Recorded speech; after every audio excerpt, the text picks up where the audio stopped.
Merci de nous recevoir chez vous et bienvenue sur ce plateau. Aujourd'hui encore, nous vous ramenons la parole de Dieu.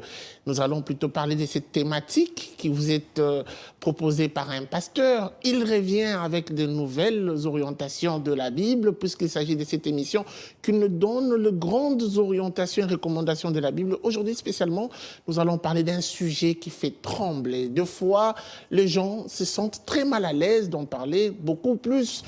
On parle de la bénédiction, on parle du succès, on parle de bonnes choses qui prévoit la Bible, mais c'est aussi important de parler de l'enlèvement, du temps de la fin. Puisque nous sommes chrétiens, nous devons comprendre qu'est-ce que c'est le temps de la fin, qu'est-ce que c'est l'enlèvement, à quel moment Jésus-Christ viendra. Et pour en parler, je ne suis pas seul, nous recevons encore le pasteur, il aime bien s'appeler l'homme de Dieu, Nazaire Moko. Avec lui, nous allons, pendant près de 45 minutes, échanger autour de ces deux termes qui résument un tout petit peu beaucoup de livres dans la Bible, mais surtout l'Apocalypse, puisqu'on en parle assez trop dans ces livres Apocalypse. Pasteur Moko, bienvenue. Merci beaucoup, mon frère Guy. Alors, pour commencer, nous avons voulu comprendre un peu quand est-ce que la Bible, ou quand est-ce que dans la Bible, l'enlèvement et les temps de la fin ont été évoqués. Merci beaucoup. Merci aussi pour l'invitation. C'est déjà une grande faveur pour laquelle nous sommes très reconnaissants. Le temps de la fin ont déjà été évoqués dans plusieurs écritures, même déjà dans l'Ancien Testament. L'Ancien Testament en parle déjà, et vous verrez que le Seigneur avait envoyé son ange pour prendre un cas dans Daniel, chapitre 12. Il a été dit à Daniel, scelle ces choses jusqu'au temps de la fin. C'est-à-dire que les paroles qui ont été confiées à Daniel devaient être scellées, puisque le Seigneur devait les révéler au temps de la fin. Mais il est important de présenter tout de même une nuance sur la notion de temps dans la Bible. Quand vous lisez les Hébreux, au chapitre 1er, vous verrez qu'il est parlé des derniers temps. Les derniers temps. Quand vous lisez l'apôtre Pierre, il parle de la fin, la fin des temps. Quand vous lisez Daniel, justement, il parle du temps de la fin. Vous verrez que les derniers temps, ou les derniers temps, ou les derniers jours, ou le temps de la fin, c'est une notion qui mérite d'être élucidée. D'abord, partons rapidement des derniers temps, qui sont évoqués dans Hébreux chapitre 1er. Il a été dit par l'écrivain de l'Épître aux Hébreux que Dieu, après avoir parlé autrefois par des prophètes, à plusieurs reprises et de plusieurs manières, il nous a parlé dans ces derniers temps, dans ces derniers jours, par Jésus-Christ. Là, ça nous fait comprendre, déjà, du vivant de Paul, de Jacques, de Pierre et des autres, il était déjà question des derniers temps. Donc, c'est avec Jésus que l'on parle déjà des derniers temps. Nous avons commencé les derniers temps, le temps de la fin, déjà avec Jésus. Les derniers temps. Les derniers temps, voilà. Pas les temps de la fin. Pas les temps de la fin, Okay. Les derniers temps. Et cette même période, c'est celle que nous appelons le jour de grâce, le jour du salut, puisque le Seigneur est venu, il n'est pas venu apporter un jugement, mais il est venu sauver. Quand Pierre en parle, lui, il dit que le Seigneur qui devait être sacrifié nous a été manifesté à la fin des temps. C'est-à-dire que la même période qui est appelée dans les Hébreux les derniers temps, la même période, l'apôtre Pierre l'appelle la fin des temps. Donc la fin des temps et les derniers temps, c'est la même période. Okay. Maintenant, le temps de la fin, c'est Daniel qui en parle. Le temps de la fin, en fait, c'est la fin des derniers temps ou la fin des derniers jours. Donc quand on arrive à la fin de ces jours du salut, au moment où certaines choses devaient être révélées, c'est là qu'il est question réellement du temps de la fin. Le temps qui précède les retours physiques de Jésus-Christ, ce retour qui est réellement la chose à laquelle nos âmes sont attachées. Et donc le temps de la fin, qui est différent du dernier temps ou du dernier jour, si on va l'appeler ainsi, précède le Christ. Oui, le temps de la fin précède le retour de Christ, puisqu'il est important de préciser qu'il y a plusieurs venues de Christ. Il y a plusieurs venues de Christ, mais il y a un seul retour. Okay. Le Seigneur est venu pour nous sauver. Oui. Il a donné sa vie sur la croix du Calvaire. Le Seigneur viendra avec l'épouse des nations pour régler ses comptes envers les nations, envers certaines nations et introduire pour les règnes millénaires. Mais le Seigneur revient. Donc pour l'Église des nations, il y a trois venues. Le Seigneur est venu nous sauver. le Seigneur viendra avec nous pour les milléniums, mais avant les milléniums, le Seigneur revient pour nous chercher. Là, nous sommes dans Jean 14. Et tous ces trois venues précèdent ou viennent après le temps de la fin? Non. Viennent après le temps de la fin. La première venue, celle qui a amené le Seigneur à venir nous sauver, c'est avant la fin, le temps de la fin. Là, il est venu nous sauver en introduisant ces jours de grâce. La deuxième venue, c'est celle-là qui vient juste pour clôturer le plan de salut de Dieu pour les nations. À la fin ici, au temps de la fin ici. C'est là qu'il est question de l'enlèvement. La première, excusez-moi, j'aimerais comprendre mieux. La première venue, ça a été cette venue charnelle, où il a porté le corps. La parole qui s'est fait chair. C'est la première venue. La deuxième venue, c'est une venue spirituelle ou encore charnelle? Non, le Seigneur revient dans son corps. Le Seigneur revient dans son corps, mais il ne touchera pas la terre des hommes. Car il est dit dans l'Écriture que nous allons les rejoindre dans les airs. L'enlèvement, c'est l'épouse qui va rejoindre le Seigneur dans les airs. Et souvenez-vous des Actes des Apôtres, où il est dit aux disciples, quand Jésus montait, il leur a été dit que ce Seigneur que vous avez vu monter, c'est Jésus que vous avez vu monter au ciel, reviendra de la même manière. De la même manière qu'il est monté, il reviendra de la même manière. Et nous allons monter pour le croiser dans les airs, et ça sera pour le départ. Alors, la troisième venue qui concerne les nations, là, il reviendra avec nous, après les noces de l'agneau, il reviendra avec nous, non seulement pour régler les comptes envers ses ennemis, mais aussi pour introduire et que nous puissions nous retrouver avec lui dans les milléniums. Et ça sera parti pour la gloire. Ce n'est pas encore parti pour la gloire, puisque à part les milléniums, déjà l'enlèvement ne termine pas tout. L'enlèvement ne termine pas tout. Vous verrez que les disciples, d'ailleurs, ont eu l'intelligence de poser la question claire à Jésus dans Matthieu chapitre 24, quand Jésus leur a montré la beauté du temple. Non, quand ils ont montré plutôt à Jésus la beauté du temple, le Seigneur leur a dit, mais vous verrez tout ça, il ne restera pas ici pierre sur pierre.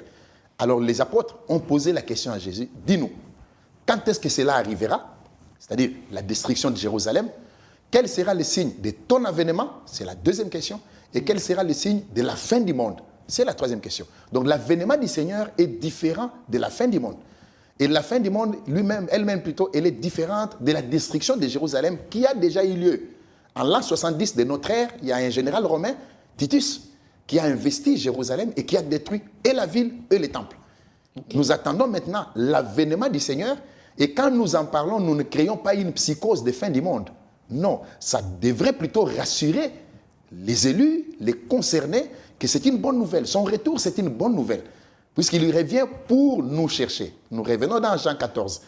Que votre cœur ne se trouble point. Lui-même l'a dit, que votre cœur ne se trouble point. Même quand on prêcherait sur la fin des temps, sur l'enlèvement, sur les retours du Seigneur, que votre cœur ne se trouble point, croyez en Dieu et croyez en moi, je m'en vais vous préparer une place. Et lorsque je m'en serai allé et que je revienne, je vous aurai préparé une place, je reviendrai et je vous prendrai avec moi, afin que là où je suis, que vous y soyez aussi. Il y a un verbe qui est important là, c'est le verbe prendre. Prendre, c'est le même verbe qui a été utilisé pour la vie d'Enoch. Enoch, dans l'Ancien Testament, a été enlevé et il a été dit qu'Enoch, Dieu l'a pris. Dieu l'a pris et il ne parie plus. Donc, quand il est question de venir prendre, il est question de l'enlèvement, comme Enoch fut pris et qu'on ne le vit plus. Voilà. Mais la vie continuera. Ok. Alors, on va y aller mollo avec un jeu de questions-réponses. Beaucoup se posent alors des questions, puisqu'il y a les temps de la fin. Nous devons comprendre ces temps, cette période. Et l'enlèvement, nous devons également comprendre comment ça va se passer, cette période aussi. Et puis, enfin, il y a, je ne parlerai pas des venues, je parlerai du retour, voilà, avant que nous soyons pris, comme vous le dites.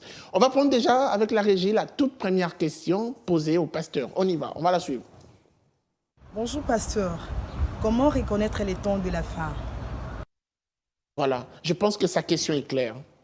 Comment faire pour reconnaître les temps de la fin? Merci beaucoup, et merci à ma sœur. J'avoue, mon frère Guy, que j'ai beaucoup aimé la question. La question a suscité même à moi un petit sourire. Simplifions les choses. Je vais à Matadi. Je ne connais pas Matadi. Mais il y a des bornes kilométriques sur la route qui me permettent de me rendre compte que je suis en train d'avancer vers Matadi. Okay. Il y a des panneaux conditions idéales. Oui. Il y a des panneaux qui nous indiquent les kilomètres que nous avons faits et celui qui nous reste à parcourir. De la même manière, le Seigneur a balisé le chemin des signes pour reconnaître le temps de la fin. Vous verrez, et là, puisque c'est important, et ça me vient à l'esprit, je prends Matthieu 24, rapidement. Dans Matthieu chapitre 24, vous allez voir qu'il y a un certain nombre de choses. Dans la question, cette même question sur laquelle on est revenu tout à l'heure là. Verset 1er. Comme Jésus s'en allait au sortir du temple, ses disciples s'approchèrent pour lui en faire remarquer les constructions. Mais il leur dit, voyez-vous, tout cela, je vous le dis en vérité, il ne restera pas ici pierre sur pierre qui ne soit renversée. Il s'assit sur la montagne des Oliviers et les disciples vinrent en particulier lui poser cette question. Dis-nous, quand cela arrivera-t-il? Et quel sera le signe de ton avènement? Et quel sera le signe de la fin du monde? Alors, à partir du verset 4 de Matthieu 24 jusqu'au verset 51, le Seigneur a donné des réponses à ces trois questions. Mais ces réponses ont été données, disons, en vrac. La suite chronologique des versets ne veut pas nécessairement dire la suite chronologique des événements. Un événement qui est évoqué dans un verset 25, il peut intervenir avant l'événement qui est évoqué au verset 12. Il faudrait maintenant entrer dans les Écritures par l'Esprit pour être rendu capable de comprendre tel événement ou tel autre événement. Je prends des cas. Il a été parlé du temps de Noé. Ce qui arriva du temps de Noé arrivera de même. Il a été parlé du temps de Lot. Ce qui arriva du temps de Lot arrivera de même. Maintenant, il est question au lecteur de rentrer chez Lot pour aller vérifier qu'est-ce qui est arrivé au temps de Lot. Or, au temps de Lot, la caractéristique principale, à part l'incrédulité du peuple de Sodome et Gomorrhe, il y avait la destruction qui était la conséquence de l'homosexualité qui a élu domicile à Sodome et Gomorrhe. C'est comme ça que les Français parlent même de sodomie et tout ça. Vous comprenez? Et quand les anges sont allés vers Lot pour aller le chercher, les gens de Sodome sont venus dire à Lot, fais-nous sortir les gens qui sont entrés chez nous, nous voudrons les connaître. Connaître là, ce n'est pas faire la connaissance. Non. Connaître là, c'est s'accoupler. C'est comme ça que Lot leur proposera une solution de réchange. En disant, j'ai 2 jeunes filles qui sont vierges, qui n'ont jamais été touchées par des hommes. Je vous les offre. Vous en ferez ce que vous voulez. Ces hommes ont refusé les femmes. Ils disent, non, non, non, on ne veut pas de ces filles-là. Nous voulons seulement ces 2 hommes-là. Et aujourd'hui, cela est devenu une réalité au point où, quand nous lisons dans Romains chapitre 1er, et là aussi l'apôtre Paul en a parlé comme si c'était réellement aujourd'hui, cet après-midi, Romains chapitre 1er, vous verrez qu'il est dit au verset 26, c'est pourquoi Dieu les a livrés à des passions infâmes. Nous sommes dans le Nouveau Testament. Car leurs femmes ont changé l'usage naturel en celui qui est contre nature. Et de même, les hommes, abandonnant l'usage naturel de la femme, se sont enflammés dans leurs désirs les uns pour les autres. Les questions des hommes. L'homosexualité. Voilà. Se sont enflammés dans leurs désirs les uns pour les autres, commettant homme avec homme des choses infâmes et recevant en eux le salaire que méritait leur égarement. Or, à Sodome, c'était encore homme contre homme. Mais ici, la génération actuelle est allée beaucoup plus loin que celle de Sodome. C'est-à-dire qu'ici, les femmes sont avec les femmes, les hommes sont avec les animaux, les vivants sont avec les morts. Ici, dans cet âge ici. Donc, si le Seigneur ne condamne pas cet âge à cause de ses comportements, il devra réveiller Sodome et Gomorrhe pour leur présenter des excuses. C'est comme ça que vous voyez même la pandémie qui est arrivée, qui a atteint la terre. Et hier, je discutais avec un homme de Dieu et on est arrivé à une conclusion, à la même conclusion, que si l'Occident est sérieusement touché, c'est puisque l'Occident a perdu le niveau moral. C'est comme ça que malgré la technologie, malgré la science, malgré les conditions des hôpitaux, ils sont dépassés et ils sont en train de se poser la question, qu'est-ce qui se passe en Afrique?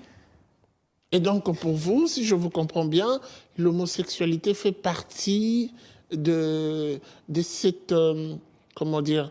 des caractéristiques voilà, du temps de la fin. Ces caractéristiques qui mènent vers le temps de la fin. Oui, oui. Et il n'y a pas que ça. D'ailleurs, les Écritures, Paul est venu, il dit, dans les derniers jours, il y aura des temps difficiles. Car les hommes seront égoïstes, amis de l'argent, ennemis des gens du bien, On décrit même le comportement des hommes. C'est pour ça qu'elle a posé la question. Elle veut savoir comment connaître, comment faire pour reconnaître le temps de la fin. Vous avez cité un élément majeur, l'homosexualité. C'est tout? Non, non, c'est pas tout. Oui. Alors, je vais l'aider, je vais aider la sœur en lui disant que voici les signes principaux. Le premier et le plus grand, c'est Israël. Israël est l'horloge de Dieu. Oui. Quand vous regardez ce qui se passe en Israël, puisque tout ce qui se passe en Israël est écrit, ça peut vous amener à comprendre réellement qu'est-ce qui se passe chez les nations et sur la terre. Souvenez-vous qu'il y a une écriture qui dit « Tournez les regards vers le figuier ». C'est Jésus qui l'a dit. Quand ces branches deviennent tendres et que ces feuilles poussent, vous savez de vous-même que l'été est proche.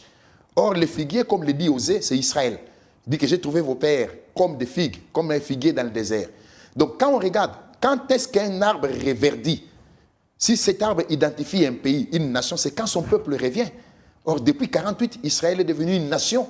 Et quand vous demandez aux Juifs, qu'est-ce que vous rentrez faire là-bas, ils vous disent, nous allons attendre le Messie. Et aujourd'hui, j'ai eu le privilège de faire 2 fois Israël.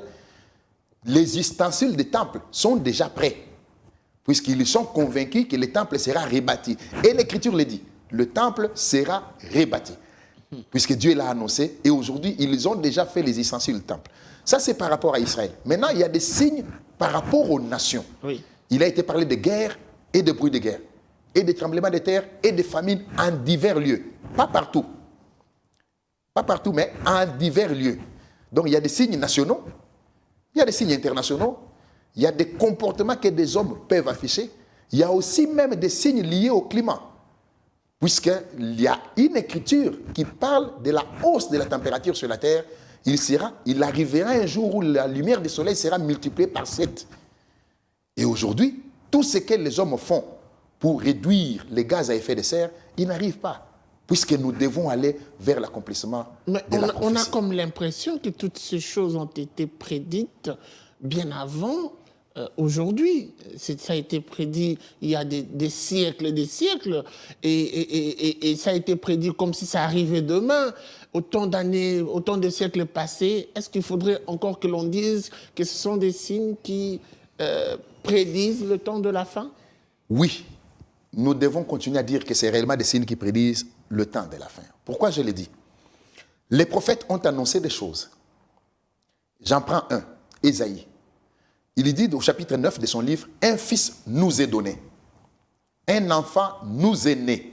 Logiquement, si vous devez comprendre les prophètes sur le plan littéral, vous devez chercher un enfant et vous deviez le trouver. Mais pourtant, Jésus, cet enfant de qui il était parlé, il est né plus de 700 ans plus tard, après la prophétie d'Ésaïe. Le Seigneur annonce des choses et le Seigneur annonce l'accomplissement des choses, mais maintenant le temps appartient au Seigneur. Mais un jour égale à 1000 ans. On peut même toucher à ça. Le temps appartient au Seigneur. Mais vous verrez qu'il y a des signes que le Seigneur donne et qui amènent les lecteurs à comprendre que réellement le temps est en train d'avancer. Or, il y a 2 éléments très importants sur lesquels beaucoup d'hommes de Dieu malheureusement ne s'attardent pas trop. Il y a la prophétie et il y a le comportement que les chrétiens doivent afficher quand la prophétie s'accomplit. Jésus a dit, Jérusalem sera détruite. Jésus l'a dit.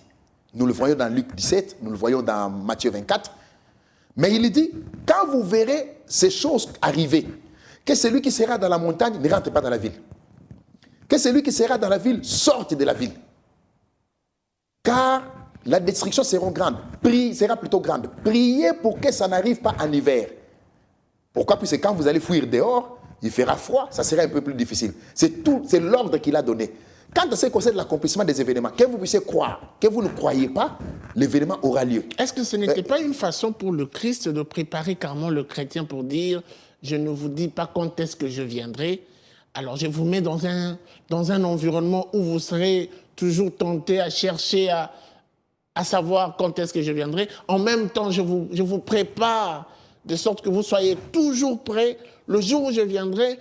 Comme ça, je vous trouve prêt à être enlevé avec moi. » Voilà pourquoi il a été un peu plus occulter dans son langage des expressions qui donnent l'impression que le Christ revient demain, juste pour préparer le chrétien à être prêt. Est-ce que ce n'est pas dans cette logique-là? Vous avez dit, ça donne l'impression.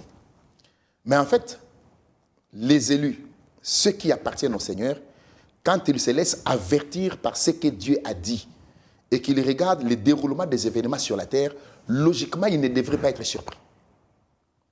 Puisqu'il y a tellement de signes qui sont précis dans les Écritures, quand vous le verrez, vous allez vous rendre compte qu'à partir de là, les choses sont allées beaucoup plus loin. Paul était certain que ça arriverait de son ère, pendant son temps, pendant sa période. Paul est allé jusqu'à dire, nous les vivants, nous ne mourrons pas. Mais Paul est mort. Mais aujourd'hui, vous et moi, nous sommes sur la terre. Nous vivons le même signe. Nous vivons le même signe, mais regardez ce que Paul n'a pas vu. Paul n'a pas vu qu'entre Israël et les nations arabes, il y aurait de grands problèmes et que les rapprochements auraient lieu. Mais aujourd'hui, nous voyons qu'il y a un président américain qui est en train de faire signer des accords de paix entre Israël et quelques nations arabes. Il n'y a pas très longtemps, il y a quelques semaines, Israël a signé avec l'Arabie Saoudite, avec les Émirats Arabes Unis, avec Bahreïn. Pourquoi? Puisqu'il y a une écriture dans Daniel 29, dans Daniel 9 plutôt, qui annonce qu'il y aura un accord final qu'Israël doit signer avec toutes les nations arabes. Et dans cet accord-là, on reconnaîtra à Israël le droit de rebâtir les temples. Et quand nous voyons ça, ce n'est qu'une information que nous pouvons voir devant la télé. Mais celui qui lit l'écriture et qui lit la prophétie dans l'esprit de la prophétie, quand il voit cette petite nouvelle qui passe rapidement aux informations et qu'il rentre dans les écritures, il peut se dire, ça, ce n'est pas du hasard. Ça, ce n'est pas un petit événement. Préparons-nous au retour de Christ. Prenons la deuxième question. On y va. Bonjour pasteur, quels sont les signes des temps de la fin? Voilà. Bonjour, je pense pasteur. que ça a été évoqué. Vous avez parlé de l'homosexualité, vous avez parlé il y en a eu toute une liste que vous avez énumérée. Vous pouvez répondre s'il y a des détails autres. Merci beaucoup. Comme il faut compléter, puisque c'était pratiquement la même question, je voudrais prendre Paul rapidement. Paul s'adresse à Timothée. Il dit, 1 Timothée chapitre 4, verset 1er. Mais l'Esprit dit expressément que dans les derniers temps, quelques-uns abandonneront la foi pour s'attacher à des esprits séducteurs et à des doctrines de démons. Je peux aller plus loin. Dans les derniers temps, quelques-uns abandonneront la foi. C'est-à-dire que la prédication qui est apportée dans les derniers temps, cette prédication peut amener ou amènera certaines personnes même à abandonner la foi. Aujourd'hui, d'ailleurs, quand on regarde, puisqu'on n'a pas évoqué ça tout à l'heure, touchons à ça, vous verrez que quand les anges sont allés à Sodome et que les gens de Sodome voulaient forcer la porte de la maison de Lot, les anges ont aveuglé les gens de Sodome. La Bible dit qu'ils se sont donné beaucoup de peine pour retrouver l'entrée et ils ne l'ont pas retrouvée. Aujourd'hui, il y a une prédication qui aveugle, malheureusement. Dieu donne des visas, Dieu donne des mariages, Dieu donne du travail. Cela est valable. Mais il n'y a pas que ça. Si vous restez sur cette prédication-là, les gens auront une sorte de satisfaction puisqu'ils ont de meilleures conditions matérielles, oubliant que Dieu, au-delà de tout ça, Dieu sauve. Mais il ne sauve pas pour que l'homme reste sur la terre. Le Seigneur revient chercher l'homme. Et que l'homme est appelé à se préparer. Et ça, c'est très, très important. Une grand-mère avait un fils, un petit-fils. Et le petit-fils devrait venir dans une grande ville pour étudier. Et la grand-mère lui dit, quand est-ce que tu reviendras? Le petit-fils dit à la grand-mère, au mois de novembre, décembre. La grand-mère dit, c'est quoi novembre, décembre? Il dit, ah, mais, bon, regarde ces manguiers là. Quand tu verras ces manguiers fleurir, c'est que je suis sur le point de rentrer. Ah, ok. Là, au moins, c'était important pour la grand-mère. Le garçon est parti. La grand-mère pouvait laisser la chambre du garçon comme ça. Mais quand elle voit les manguiers commencer à fleurir, la grand-mère se dit, ah, tiens, il va revenir. Cette chambre ne peut plus rester comme ça. Elle remet de l'ordre dans cette chambre-là. C'est comme ça, aujourd'hui, quand nous voyons tous les signes s'accomplir, notamment les comportements des individus, le comportement des nations, le rejet de la parole. 2 Timothée chapitre 4. Ça aussi, ça me vient à l'esprit. Je t'en conjure devant Dieu, verset 1er, et devant Jésus-Christ, qui doit juger les vivants et les morts. Écoutez mon frère Guy, et au nom de son avènement, pour ma sœur qui a posé la question, au nom de son avènement et de son royaume, prêche la parole. Insiste en toute occasion, favorable ou non, reprend, censure, exhorte, avec toute douceur et en instruisant, car il viendra un temps où les hommes ne supporteront pas la saine doctrine. Mais, ayant la démangeaison d'entendre des choses agréables, ils se donneront une foule de docteurs, selon leurs propres désirs, détourneront l'oreille de la vérité et se tourneront vers le fable. C'est Paul qui parle. Il y a de cela 2000 ans. Les enseignements de prophétie, de stabilité. Et aujourd'hui, quand nous revenons là-dessus, les enseignements de prophétie, de stabilité, d'abondance, de bénédiction, de mariage, c'est bien. Dieu donne du mariage, même aux païens. Dieu donne des visas. Parmi ceux qui remplissent les avions, il y a des drummers et des danseuses. C'est pour dire qu'ils sont dans la volonté du Seigneur. La bénédiction matérielle n'a jamais été une preuve que Dieu est avec quelqu'un. Ça n'a jamais été une preuve. Parce qu'il fait grâce à qui il veut. Il fait grâce à qui il veut. Il fait pleuvoir sur qui il veut. Cependant, le Seigneur visite chaque génération avec la parole afin que les élus de la génération reconnaissent Dieu dans leur génération, qu'ils fassent des expériences de nouvelles naissances dans leur génération et qu'ils se préparent à rencontrer leur Seigneur. Et nous, c'est encore beaucoup plus important puisque nous voyons réellement qu'après cet âge, il n'y en a pas. Et je vous rappelle, mon frère Guy, je m'excuse beaucoup, que cette génération dans laquelle nous sommes, elle est pratiquement la seule qui prend conscience qu'elle est la dernière. Il est la seule qui est en train de prendre conscience. Elle ne va pas voir les choses comme Paul, qui pensait également que la sienne était la dernière. Non, cette fois-là, il y a des signes qui sont ici que Paul n'a pas vus. Pensez-vous que cette génération a su déjà voir tout le signe réuni qui prédisent bien sûr la venue du Christ, le retour? Cette génération a vu des signes, mais pas tous les signes. Car à Golgotha, le jour de la mort du Seigneur, sur la croix plutôt, 24 prophéties se sont accomplies le même jour. 24. Jusqu'à la dernière, avant que Jésus ne dise « tout est accompli ».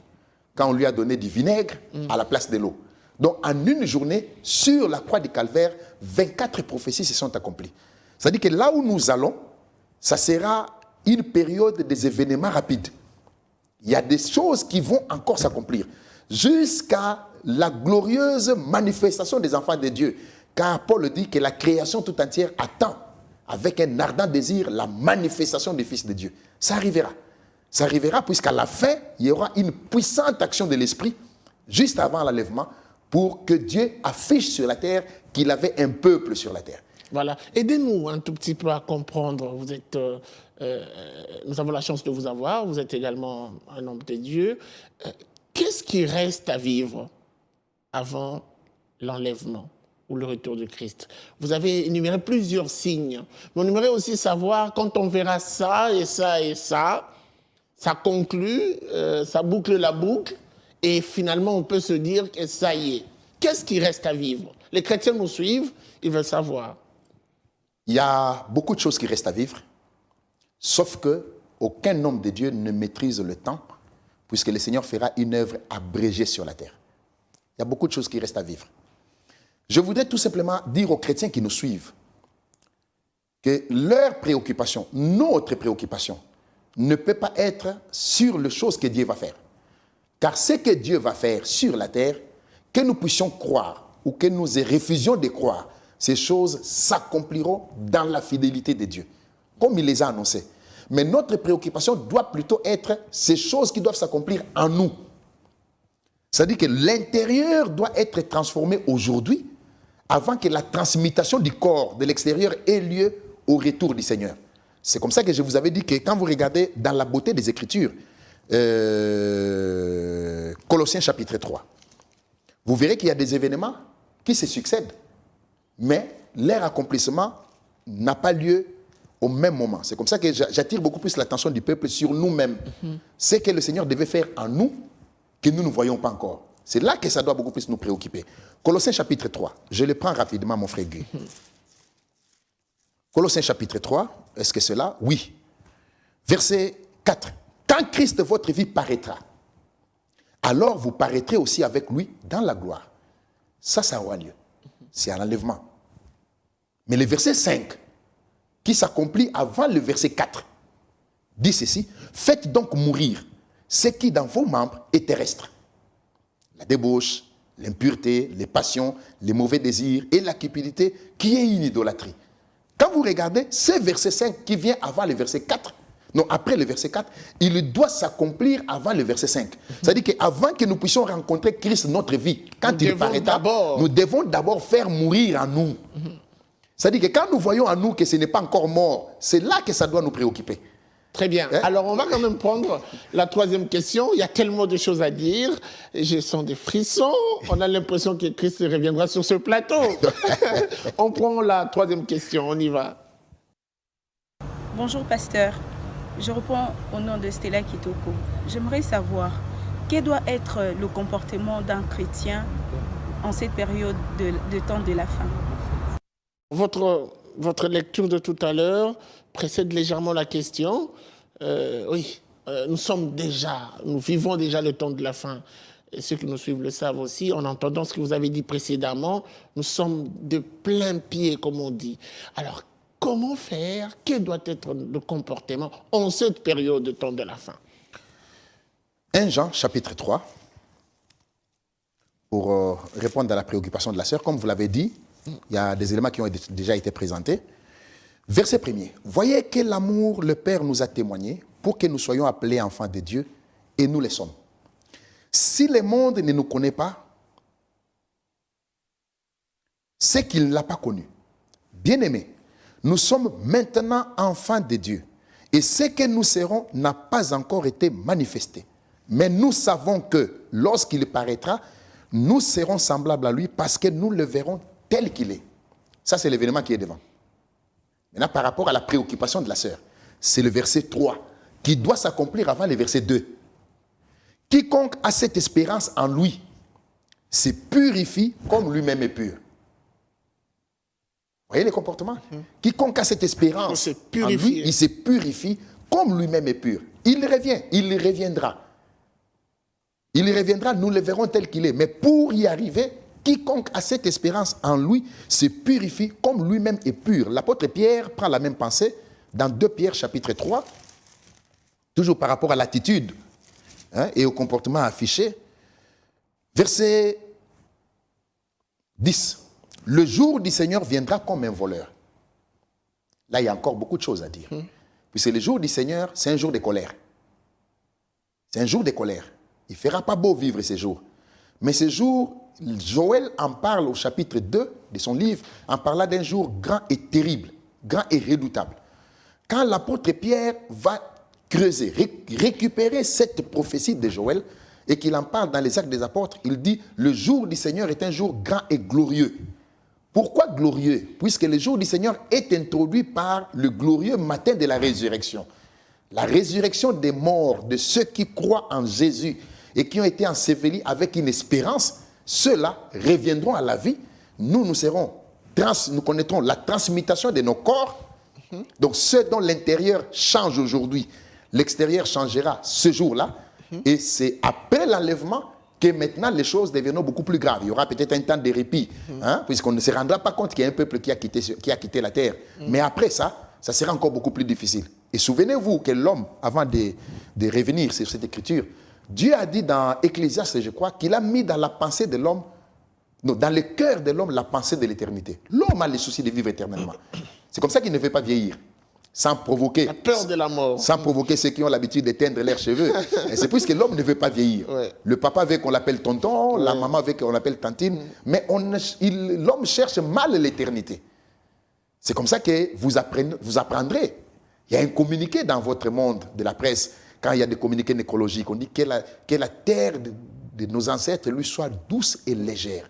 Pourquoi douce? C'est pour ne pas empêcher sa résurrection. Pourquoi légère? C'est pour ne pas empêcher sa sortie de la tombe. Que la terre qui est au-dessus du cercueil soit légère. C'est ça la pensée. Donc déjà, l'homme a la pensée de la résurrection. Mais il s'y prend mal. Il s'y prend mal. le jour du Seigneur sera introduit par le glorieux matin de la résurrection avant que des temps, des fléaux n'arrivent. J'avance. Et en ce jour-là, les cieux passeront avec fracas. Les éléments embrasés se dissoudront. Je prends le verset 11. Puisque tout cela est en voie de dissolution, notre comportement affiché, combien votre conduite et votre piété doivent être saintes. C'est-à-dire, sortez du formalisme religieux. Sortez des habitudes d'aller au culte comme par simple habitude. Pour répondre à un devoir. Pour répondre à un devoir. Non. Retenez, bien aimés frères et sœurs, que sortir du paganisme, sortir du monde sans entrer en Christ, sans être enlevé, la marche aura été vaine. Ne vous consolez pas du fait que vous soyez bien avec les pasteurs. Il y en a qui étaient bien avec Moïse, mais ne sont pas entrés dans la terre de la promesse. Il y en a que Moïse connaissait de nom. Ne vous contentez pas du fait que vous avez travaillé, construit l'église, vous avez investi en achetant la parcelle du temple, tout ça. En donnant la dîme, Non, ce n'est pas suffisant. Car quand le tabernacle a été construit dans le désert, il y a des hommes que Dieu a cités et qu'il a recommandés à Moïse. Oliab et Betsalaël. Et Dieu dit dans les Écritures que j'ai mis ma pensée en eux pour faire les ouvrages du tabernacle. Oliab pouvait dire à Moïse que ce n'est pas toi qui m'as recruté, c'est Yahvé, le Dieu d'Israël, qui m'a envoyé chez toi. Mais quand vous regardez ceux qui sont entrés en Cana, Oliab n'est pas entré, Betsalaël n'est pas entré, malgré qu'ils ont construit le tabernacle. C'est comme ça que Paul vient dans les Hébreux, il dit, prenez garde que personne d'entre vous n'ait un cœur mauvais et incrédule, au point de se détourner du Dieu vivant. Et il entre maintenant dans la pensée de la marche, pour montrer ceux qui ont été avec Moïse, qui ne sont pas entrés à cause de leur incrédulité. Car la parole qu'ils ont reçue ne leur servit de rien. Alors au verset 12, il est dit, attendez et hâtez l'avènement du jour de Dieu, jour à cause duquel les cieux enflammés se dissoudront et les éléments embrasés s'effondreront. Mais nous attendons selon sa promesse de nouveaux cieux et une nouvelle terre où la justice habitera. Une autre attitude qui intervient avant cet événement-là, avant les nouveaux cieux et une nouvelle terre, avant l'enlèvement, avant toutes ces promesses glorieuses, le verset 14 doit intervenir. C'est pourquoi, bien-aimés, en entendant ces choses, appliquez-vous à être trouvés par lui, sans tache et irréprochable dans la paix. Encore la sainteté. Encore la sainteté. Et donc l'élément catalyseur, les soubassements que doit avoir tout chrétien en cette période, c'est de rechercher avant tout la sanctification. Et la paix avec tous. Et la paix avec tous. Ça va de pair. Rechercher la paix avec tous et la sanctification, sans laquelle personne ne verra Dieu. Et la condition, c'est Romains 8 qui en parle. Si l'esprit qui était en Christ habite en vous, cet esprit ressuscitera vos corps mortels. Pour que vous puissiez répondre présent, il faut que l'expérience de la nouvelle naissance soit achevée par le baptême du Saint-Esprit. Et ce n'est pas du formalisme, c'est une réelle expérience. Ce n'est pas des habitudes religieuses, non. C'est une mort en soi. Or, l'homme n'aime pas mourir. C'est ça le problème de l'homme. Merci. Prenons la quatrième question, je pense. La quatrième ou la cinquième. La quatrième, on y va. Bonjour pasteur, je suis Paul Giresse Luimbu. J'ai une préoccupation. Voilà, d'autres religions disent que Jésus est déjà revenu parce que nous sommes au temps de la fin. Pour vous, pasteur, vous nous dites quoi? Jésus est déjà revenu ou nous devons attendre que Christ revienne comme d'autres religions le disent? Merci. Voilà. Est-il déjà... Là, il parle de la venue. Vous avez dit qu'il doit venir 3 fois. Il y a 3 venues. Oui, il y a 3 venues. Il y a déjà une venue qui est consommée. Oui, il est venu nous sauver. Nous sauver. La deuxième qui n'est pas encore arrivée. C'est celle-là, je crois. C'est celle-là, j'ose croire aussi. Et ces religions qui disent que Jésus est déjà revenu, ça ne sert à rien d'attendre l'enlèvement. Il est déjà parmi nous. Bon, logiquement, je me sens concerné par l'enlèvement. C'est-à-dire que si je suis encore sur la terre, c'est que le Seigneur n'est pas encore revenu. Si le Seigneur revient, personnellement, je ne serai plus là. L'enlèvement n'est pas un mythe. L'enlèvement n'est pas une théorie. Lorsqu'on l'appelle Emmanuel, ça dit tout. Non, Emmanuel... Il est Dieu. Il faut voir le sens revenu du mot, parmi nous. Le sens du nom Emmanuel. Ouais. Emmanuel, Dieu parmi nous. C'est-à-dire qu'il était réellement Emmanuel quand il a vécu dans la chair parmi les hommes. Okay. Mais aujourd'hui, il a dit que je ne vous laisserai pas orphelins, je serai avec vous. Comment? Oui. Par son esprit. Mais le Seigneur n'est pas monté par une montée spirituelle. Le Seigneur est monté par son corps, dans son corps. Et l'Écriture dit que c'est Jésus que vous avez vu monter reviendra de la même manière. Il reviendra de la même manière. Si le Seigneur revient et qu'il termine avec les nations, ça ne sera pas une venue spirituelle. non, ça ne sera pas une venue spirituelle. Ouais. Le Seigneur revient dans son corps pour nous chercher, pour que nous puissions le rencontrer dans les airs et nous partirons sur des nuées, comme le dit l'Écriture. Et après ça, le Seigneur tournera les regards vers Israël pour réconcilier Israël avec lui. Et il y aura des fléaux qui interviendront. Et je ne souhaite pas que quelqu'un reste sur la terre pour ce moment. Voilà. Alors, lorsque le Christ reviendra nous chercher, dans son corps, bien sûr, physiquement, nous remonterons vers lui. En ce moment-là, Israël n'aura pas encore connu l'enlèvement. Non. Ça se fera d'un côté. Le Seigneur ne travaille pas simultanément avec Israël et les nations. Je prends ici les actes des apôtres, je prends les évangiles. Le Seigneur est venu chez les siens. Les siens ne l'ont pas reçu. Et l'apôtre Paul dit dans les actes des apôtres, c'est à vous premièrement que l'évangile devait être annoncé. Mais puisque vous la repoussez, vous le repoussez, et que vous vous jugez vous-même indigne de la vie éternelle, voici nous nous tournons vers le païen. Et la grâce, la porte de la grâce a été ouverte pour le païen. Et Israël a été mis en veilleuse, si je peux me permettre cette expression-là. Oui. Comme Joseph, puisque les types sont dans les Écritures. Joseph est parti en Égypte. Et Joseph a épousé une femme en Égypte, chez des païens. Il a pris une épouse païenne, une femme païenne. Quand Joseph devait se manifester à ses frères, Joseph a pris sa femme, qu'il l'a ramenée à la maison, et il est revenu seul auprès de ses frères pour se manifester. Le Seigneur a été rejeté par le sien, comme Joseph fut rejeté. Le Seigneur vient chercher une épouse parmi les nations. Dès qu'il aura fini avec nous, il nous amène aux noces de l'agneau, il nous amène au palais. C'est alors qu'il reviendra seul vers ses frères pour se révéler à eux. Et l'Écriture dit que le Seigneur versera un esprit de supplication, de pleurs en eux, au point où ils reconnaîtront celui qui les ont percés. Et ils pleureront amèrement. Et Israël expérimentera la réconciliation avec son Dieu, car le Messie qui les avait rejetés et qu'ils avaient qualifié d'imposteurs, ils se rendront compte là que c'était lui qui était venu pour eux. Et cette démarche, ça ne sera que pour enlever 144 000. Ça sera uniquement pour les 144 000. 12 000 par tribu d'Israël. Et là, quand il est parlé de 144 000, ce n'est pas chez des païens, puisque les Bantandou ne sont pas là, les Bandibou ne sont pas là, les Batetela ne sont pas là, mais c'est des tribus bien identifiées dans les Écritures. Et donc ça nous renvoie aux 12 tribus d'Israël. 12 tribus d'Israël, multipliées par 12 000 dans chaque tribu. Très bien. On va prendre la dernière question. On la prend. Bonjour pasteur, je m'appelle Mélissa Missengabou. J'aimerais savoir pasteur, depuis combien de temps ou de siècles que nous vivons le temps de la fin? Bah oui, parce qu'on en parle, hein? On en parle depuis, je l'ai même dit, depuis très longtemps, au point où ça commence à créer un désespoir finalement. Il viendra quand? Bref délai, bientôt. Il n'est toujours pas arrivé, le temps de la fin élastique. Les gens commencent à se retourner vers leurs occupations pour dire ça n'arrivera jamais. Ah oui. Vous avez dit ce que tout le monde peut peut-être avoir la possibilité de dire, mais je voudrais juste ramener ma sœur ainsi que nos estimés téléspectateurs dans quelques écritures, dans une écriture qui m'est venue par la tête pendant que la question était en train d'être posée. En fait, le Seigneur vient dire dans Pierre, 2 Pierre chapitre 3, verset 1er, voici déjà, bien-aimés, la seconde lettre que je vous écris.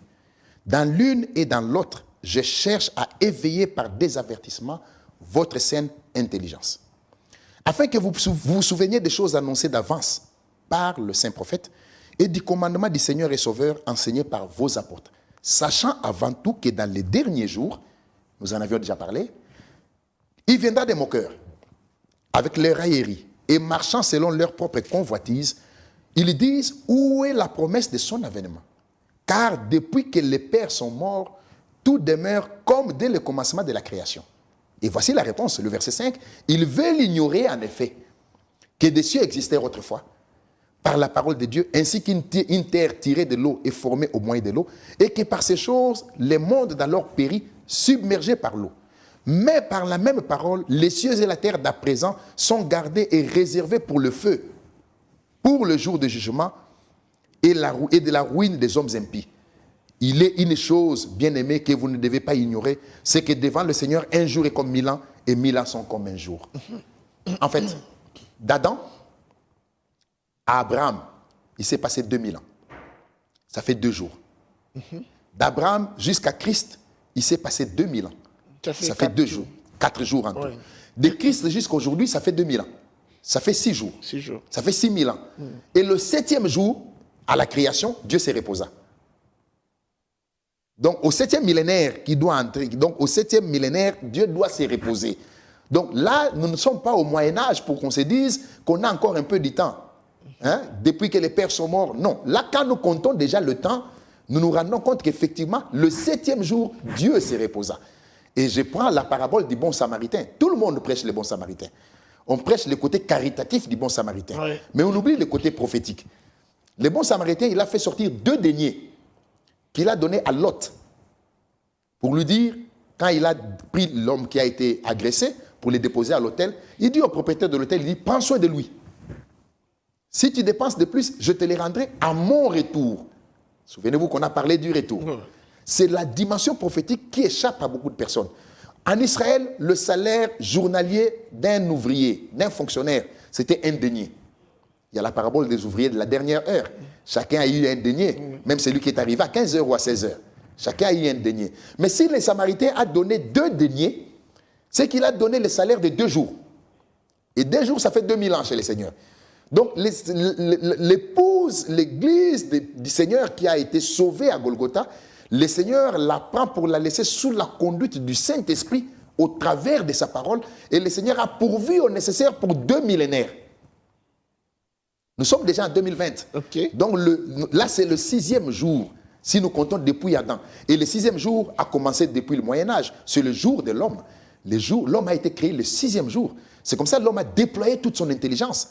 Pendant ces 6e millénaire, il y a eu les moteurs à explosion, il y a eu l'imprimerie, il y a les avions, il y a le fusée, il y a des satellites, l'homme a marché sur la Lune. C'est sa saison. Et c'est sa saison, c'est le jour de l'homme. Et l'intelligence est tellement développée que l'homme a versé encore davantage dans l'incrédulité, puisqu'il se rend compte qu'il peut aussi créer.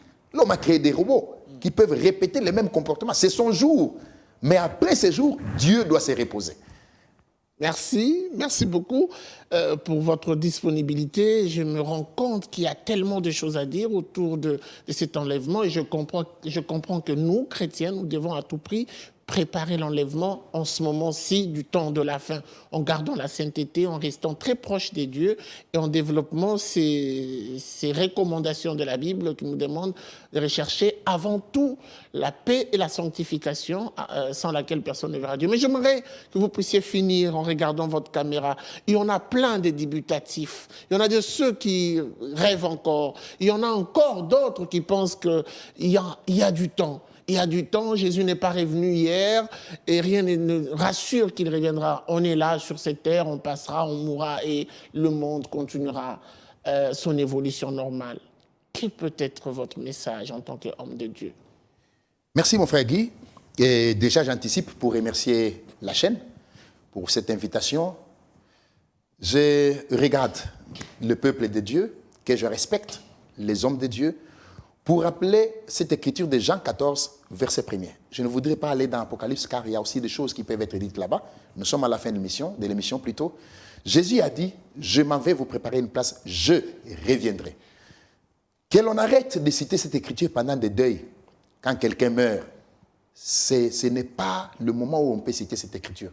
Non, là il n'est pas question de venir chercher un à un. Non, c'est un retour pour chercher son peuple de manière collective. Alors, sortons du formalisme religieux. Sortons des habitudes religieuses. Arrêtons de nous autosatisfaire en nous disant « je vais à l'église, je verse ma dîme, je paye mes offrandes, j'ai des relations personnelles avec les pasteurs, j'ai participé à la construction de l'église. » Tout ça, c'est très bien. C'est des choses que j'encourage. Mais le Seigneur ne pouvait pas quitter son trône pour que nous ayons des visas. Le Seigneur ne pouvait pas quitter son trône pour que nous puissions avoir des costumes, des voitures, des maisons. Si le Seigneur a envoyé sa parole, Si le Seigneur utilise ses serviteurs, c'est pour que son peuple se prépare et que nous puissions arriver à comprendre que nous sommes des étrangers et des pèlerins sur la terre.